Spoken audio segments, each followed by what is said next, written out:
So what is the story behind this public holiday? Let's start with the national public holiday of the Kingdom of Italy.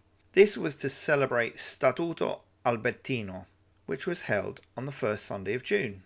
The Statuto Albertino was a constitutional reform granted by King Charles Albert of Sardinia in 1848.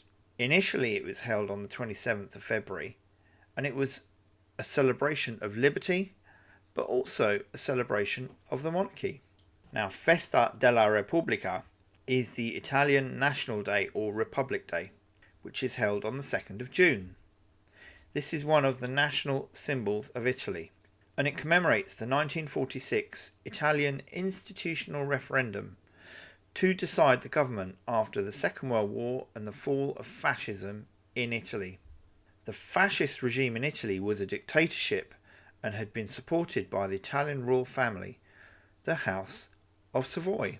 On the 2nd and the 3rd of June 1946, the referendum asked all Italians to decide which form of government they wanted, monarchy or republic.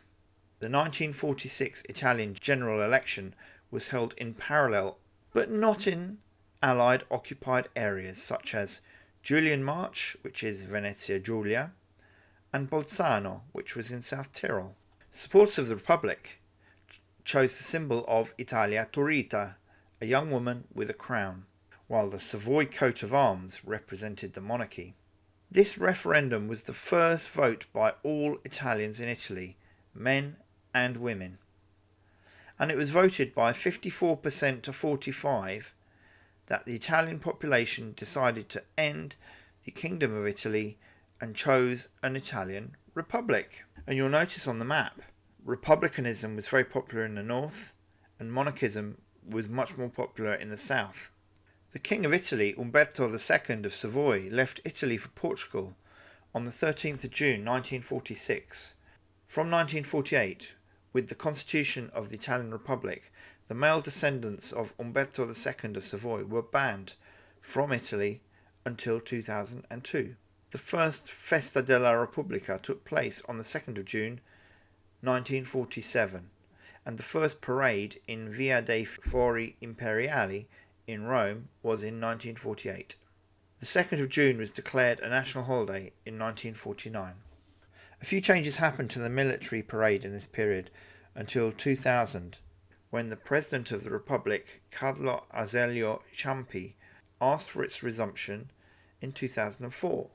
The formal celebrations include the President of the Italian Republic, who leaves a laurel wreath to honour the tomb of the Italian unknown soldier. The national anthem, Il Canto dei Italiani, or l'Inno di Mameli, is played as their Frecce Tricolori cross the skies of Rome.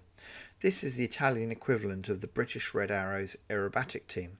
The President is then escorted by a guard of honour of corazzieri. The military parade begins with the playing of the national anthem and the corazzieri troops saluting the President.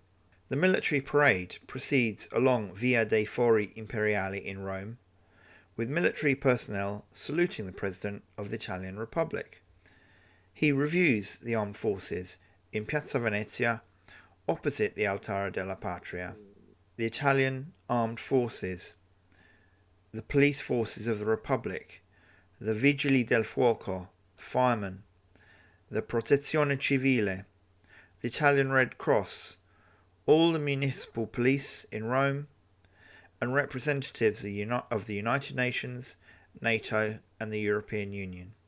Members of the Italian government and Parliament typically wear an Italian tricolour cockade during the ceremony.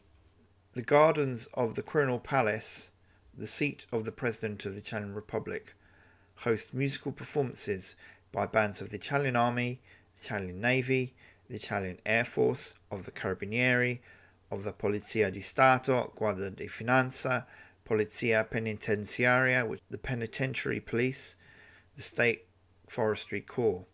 There is a changing of the guard with the Corazzieri Regiment and the fanfare of the Carabinieri Cavalry Regiment in high uniform.